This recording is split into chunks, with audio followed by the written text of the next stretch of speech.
Hi, my name's Matt and I'd like to welcome you to this Zinniac video which is part of our MOR Management of Risk Foundation training course. In this video we will be introducing you to the key components of the MOR framework, and we can see in figure 1.1 a diagram showing you the MOR framework. So let's have a look at it. And first of all, you can see right in the middle there, communicate. And this is really the recognition that communication is so important in the management of risk and business as general, of course. So we want to ensure effective communication, because ineffective communication is very often the source of problems within business and within risk management. So that's key, that's right at the core of the framework. And then round communicate, you can see the 4 key steps of the MOR process: identify, assess, plan and implement. So identify the risks, assess the risk, plan our response to the risks, and then make sure obviously we implement that response, and then if necessary identify any secondary risks if our responses have created any more risks or any new risks that we need to assess as well. So that's the process. Around the outside of the process we have embed and review, and that is emphasizing the importance of embedding the management of risk management in every aspect of the business, from operational, projects, programs and at strategic level, and we'll come on to the 4 levels later in this video. But yeah, we want to embed risk management in every aspect of the business and review it so that we can improve it. So if you've done any other Axelos courses, you know there's a big focus on improvement, and obviously the review part of that is very much, is not why do we want to review? Well, we want to review to improve. Round the outside of embed and review, we've got the management of risk principles. And again, if you've been an ISLS course before, you know they're like those principles that apply to all situations, to all organisations. In the case of MOR, we have 8 principles. So we'll be looking at those in the next section, but they are the basis, the foundation for good risk management within our organisation. And the final thing you can see on the diagram is the arrows which represent the MOR approach.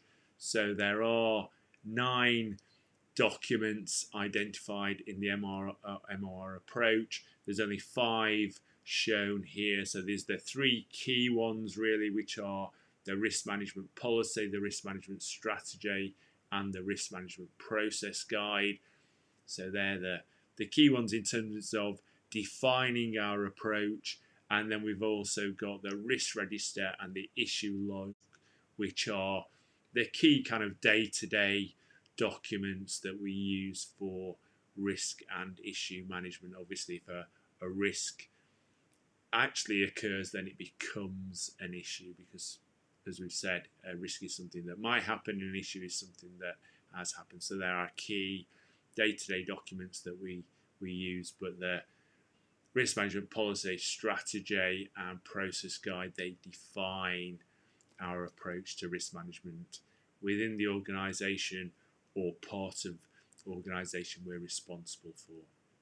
So what do we need for effective risk management? Well, we need to ensure that risks are identified, assessed and controlled. And obviously in our risk management framework, we saw that the MOR process has 4 steps, which is identify, assess, plan and implement. And you can see there under control, so obviously plan and implement cover the control that we are controlling the risk. So this very much aligns with the MOR process, or the MOR process aligns with effective risk management definition, not surprisingly. So yes, we need to ensure risks are identified. This involves considering uncertainties that would affect the achievement of objectives within the context of a particular organisational objective, and then describing them to ensure that there is a common understanding. So you can see from that definition. So we're talking about uncertainties because that's what a risk is, uncertainty, and it could have a positive or negative outcome, whether it's an opportunity or a threat, and it's got to be related to the objectives within a particular organisational context. So that might be operations, a project, program, or at strategic level. And then the describing them and the common understanding is really focused on that central part of the MOR framework, communicate, and ensuring there is that common understanding about which risks we're just accepting, which risks we're planning a response to if they do occur, and which risks we're trying to avoid if they're a threat or enable if they're an opportunity. So that's that common understanding and communicating held there.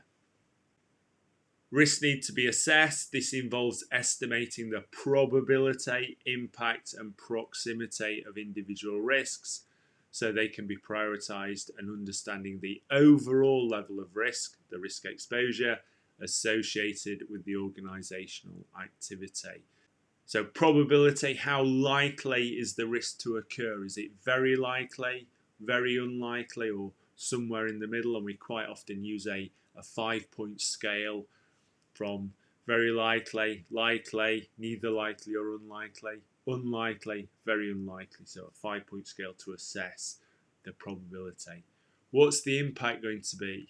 Is it going to be very high, high, medium, low, very low? So again, we can have a 5-point scale to assess the impact on the business activity that's within our context. And then proximity is about when it can happen, because some risks only apply at specific times. And you're aware of that implicitly in life. It might rain. That only really matters to me if I'm going outside. Yeah, when I'm inside, it doesn't matter.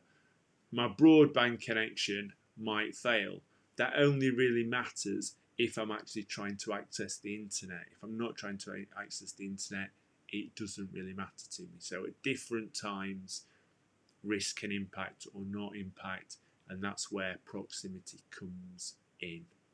And finally, control. This involves planning appropriate responses to risks, assigning owners and actionees, and then implementing, monitoring, and controlling these responses. So as I said, in terms of controlled, that covers both the plan step and the implement step. And I was talking about that on the slide there. And we all have a scope of control. So if you're a project manager or a program manager coming on this course to help you manage risk, your scope of control is your project or program, and you are trying to control the uncertainty within your scope of control within your project or program. And that's what this is about. Assigning owners, we'll come on to these in more detail, but owners are accountable for ensuring risk responses are implemented. Actionees are actually responsible for implementing. They're the people who actually implement the responses. And as it says, we've got to make sure they're implemented and then monitor and control them to make sure they have the effect on the risk that we expected, because it's no good just implementing them if they don't work. So the monitoring and controlling, monitor them to see if they do. If they don't, then we may need to control them. We may need to adapt or alter them to make sure they do have that effect. But we'll obviously cover that in more detail as we go through the course. The final thing we're going to cover in this video, the 4 perspectives I've mentioned already: operational, project, program, and strategic. And as it says, risk management should be most rigorously applied where critical decisions are being made. And again, you know that implicitly, that some things, yes, there's uncertainty, but it doesn't really matter. It's not going to have a big effect. It's not a critical thing. Whereas other things are critical, they're going to have a big impact on outcomes, and that's where we need to be rigorous with our risk management. So some risk management might be quite informal because the impact of different outcomes is not that great. Where the impact of different outcomes is going to be significant, then we need to be more rigorous. And decisions about risk will vary depending on whether the risk relates to long, medium, or short term goals. And typically, operational is focused more on short term goals. Projects and programs are focused on medium term goals. And at the strategic level, we're focused on long term goals.